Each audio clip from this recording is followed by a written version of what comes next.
Welcome back to my YouTube channel. कैसे हैं आप सब? I hope all are you well.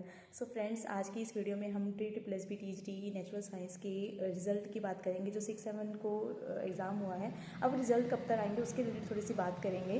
तो अगर आप मेरे चैनल में पहली बार जुड़े हैं तो प्लीज़ मेरे चैनल को सब्सक्राइब कर लीजिए ताकि आपको इन्फॉर्मेशन मिलती रहे, ठीक है। तो और अगर आप कोई गवर्नमेंट जॉब की प्रिपरेशन कर रहे हैं तो भी आप हमारे साथ जुड़ सकते हैं, ठीक है। तो अब आई बात की रिज़ल्ट की। देखिए, आपका एग्ज़ाम हुआ है, पहले तो आप रिलैक्स हो जाइए। 1-1.5 साल से जो आप लगातार प्रिपरेशन, जो टेंशन, जो स्ट्रेस से गुजर रहे थे, आपने वो अपना एक एग्ज़ाम अपना दे दिया। अब आप टेंशन फ्री हो जाइए।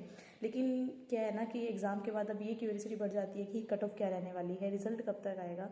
तो ये इमोशंस मैं समझ सकती हूँ, बट यहाँ क्या है कि कोई भी कुछ भी चीज़ें इतनी क्लियर नहीं है कट ऑफ का लेके, और रही बात रिज़ल्ट की लेके, ठीक है। रिज़ल्ट की बात भी अगर हम करें तो हम यही कर सकते हैं कि जो जिस सबसे प्रीवियस जो 2021 में TTSB TGT के एग्ज़ाम्स हुए थे, रिज़ल्ट कब एग्ज़ाम हुआ था और कब तक रिज़ल्ट आए थे, हम उसी के डाटा के बेस पे एनालाइज कर सकते हैं। कि जैसे कि 2021 में भी 25 सितंबर के लगभग डेट के को ही एग्ज़ाम था, ठीक है। और रिजल्ट जो था वो 15 दिसंबर को इसका डिक्लेयर हुआ था। तो विद इन 2.5 और 3 मंथ्स के अंदर ही इसका रिजल्ट डिक्लेयर हुआ था।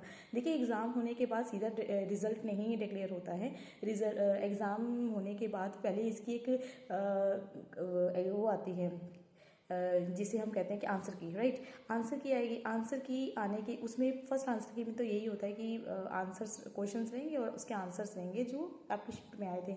अब सेकंड आता है जो फाइनल आंसर की आती है, जिसमें आपकी खुद की आंसर शीट होगी, ठीक है। और क्वेश्चंस के आंसर होंगे, वो आप अपना आंसर शीट को और उस आंसर से मैच कर सकते हैं कि आपने कितने अटैम्प्ट किए, कितने गलत हो गए, कितने नेगेटिव मार्किंग में आपके मार्क्स डिडक्ट होंगे ऑल ओवर। उसके बाद फाइनल कट ऑफ आती है, फाइनल रिजल्ट आता है। तो ये हम कब तक रिजल्ट आएगा, ये वाली बातें और कितनी कट ऑफ है, ये सब ना प्रीवियस डाटा के अकॉर्डिंग ही एनालाइज किया जा सकता है, ठीक है। बाकी मैं तो यही कहूँगी कि आप काम डाउन रहिए। आपने जो अभी तक अपना जो आउटपुट देना था, वो आपने जो आपका इनपुट देना था आपने दे दिया। अब आपका आउटपुट निकलेगा रिजल्ट के रूप में।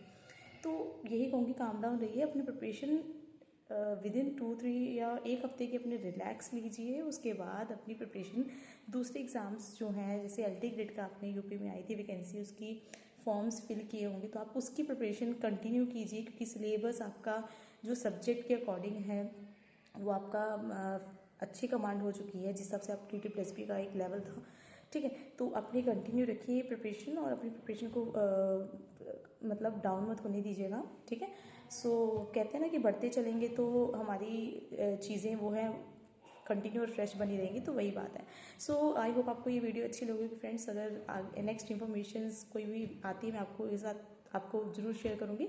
सो आगे के लिए थैंक यू।